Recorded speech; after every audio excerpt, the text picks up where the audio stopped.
Dulu awal-awal Rasulullah dakwah itu mengajak ila ilahin wahid. Kata orang-orang kafir, aja'alal alihata ilaha wahida innaha adalah syai'un ujab. Muhammad itu aneh, problem kita banyak, masalah kita banyak kok Tuhannya satu. Apa cukup untuk menyelesaikan problem kita? Jadi dulu orang Arab tuh mirip orang Cina. Ini Tuhan bagian hujan, bagian petir, bagian BPKB, bagian pegadaian itu Tuhannya beda-beda. Sertifikat kok udah pinter. Tuhan bagian nangani widadari katanya Mas Mail. Terus ya sudah, logika itu matang sekali sehingga mereka diajak ke Tuhan satu itu mereka bilang innaha adalah syai'un ujab. Itu teori yang aneh Tuhan satu. Wong problem kita banyak kok Tuhannya hanya satu. Solusinya hanya satu. Lalu Nabi membalas dengan hujjah. Kata Nabi, andaikan kamu jadi buruh, jadi pekerja, kemudian majikan kamu banyak, perintahnya beda-beda, dan yang kalau nggak dituruti marah, kamu nuruti satu meninggalkan yang satu, menuruti satu meninggalkan yang satu, mengabaikan yang satu. Enak mana punya majikan banyak sama majikan satu? Ya enak satu Muhammad. Mereka masih bilang Muhammad belum Rasulullah. Terus kata Nabi, begitulah warabbukum sayyidukum, Tuhan kamu itu Tuhan kamu. Kalau banyak-banyak kamu yang bingung. Ya sudah, Tuhannya satu aja. Itu hujjah, bukan pakai pedang, bukan pakai kekerasan. Akhirnya menjadi ayat darabawu matalar rajulan fi syuraka mutasyakisuna wa rajulan salamal lirajul. Bagi hal yastawiyani masalah, terus kata Allah alhamdulillah. Nah, sehingga kalau kita ngaji mu'in yang ngaji ana sehingga ngerti jihad itu wajibnya itu fardul wasail lal maqasid. Ya sama, kalau wasail itu bisa diabaikan kalau ada konteks tertentu yang cukup pakai sama-sama hasil apa? Maksud. Misalnya begini, nahi mungkar, melarang terjadinya mungkar. Itu yang penting itu meninggalkan mungkar, bukan melarangnya, tapi meninggalkannya. Misalnya malam ini misalnya ada dangdutan yang pakaiannya seronok misalnya, atau apalah. Kalau dangdutan Islami nanti jadi bingung. Maksudnya yang nonton ini haram apa enggak, ini nanti Mas Umar Faruk fatwanya bingung. Misalnya yang karuan haram kan kita beri contoh atau apalah, dangdutan atau yang lain dengan pakaian yang tidak pantas. Tapi kalau pantas ya enggak tahu, saya hukumnya tanya Mas Faruk. Terus kiai-kiai itu kan senengane jagungan, masakan, kadang rokok-rokokan. Tadi mas-mas kula nggih ngelelet teng mriku teng dalem. Karena kalau kita ingat, memaksakan ndak melihat itu berat. Tapi nak bengi jagongan mbek kanca, mbok sekak, mbok jagongan, pokoknya enggak penting. Tapi ngerti-ngerti esok dan berhasil meninggalkan maksiat. Sehingga kenapa kiai-kiai itu suka jagongan, suka guyon semalaman. Saya sering ditanya orang-orang Islam kota, kenapa sih Gus kiai-kiai NU itu senani jagongan, masakan semalaman? Karena untuk melawan tidak ingin maksiat itu berat kalau kamu ingat-ingat itu. Ketoknya kok luwih menarik dibang yang di rumah misalnya, macam-macam lah mau jenis selerane wong lanang.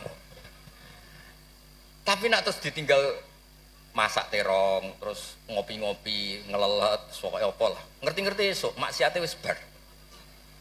Itu lebih gampang. Itu namanya al-inkifaf anil ma'asi. Makanya Saizuddin bin Abdissalam punya teori innal ladzina yarmunal muhsanatil ghafilat. Kenapa orang baik disebut ghafilat? Orang-orang yang lupa. Karena untuk melawan ingin maksiat itu harus bil asbab asyaghilah, dengan faktor-faktor yang menyibukkan. Makanya nak jenengan dadi wong melarat tuh sing seneng. Dadi wong sugih sing seneng. Baru kayak wong melarat tuh sibuk golek ekonomi, wis ora kober. WA orang yang tidak mahramnya, yang tidak halal itu wis ora kober. Gara-gara mapan itu daftarnya banyak. Daftar sing kepengen dibidik. Artinya anggap saja dalam kefikiran itu ada asbab, ada sebab sing dadekno sibuk tidak maksiat. Ketika Anda kaya, anggap saja ada sebab yang menjadikan Anda bisa dermawan.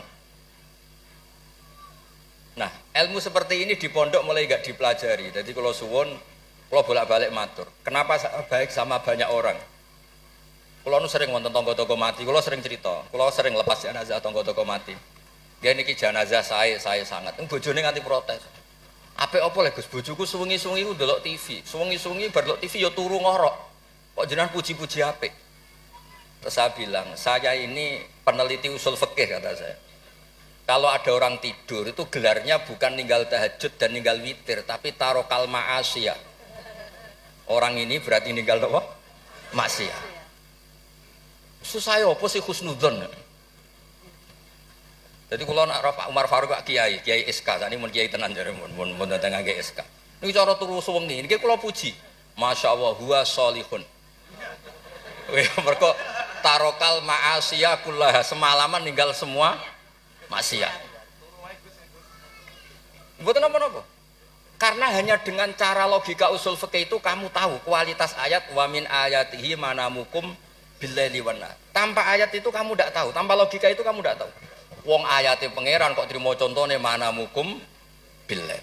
Secara medis jelas kita butuh istirahat, sistem tubuh kita butuh jeda. Secara fikih barokatun naum niku tarkul mas.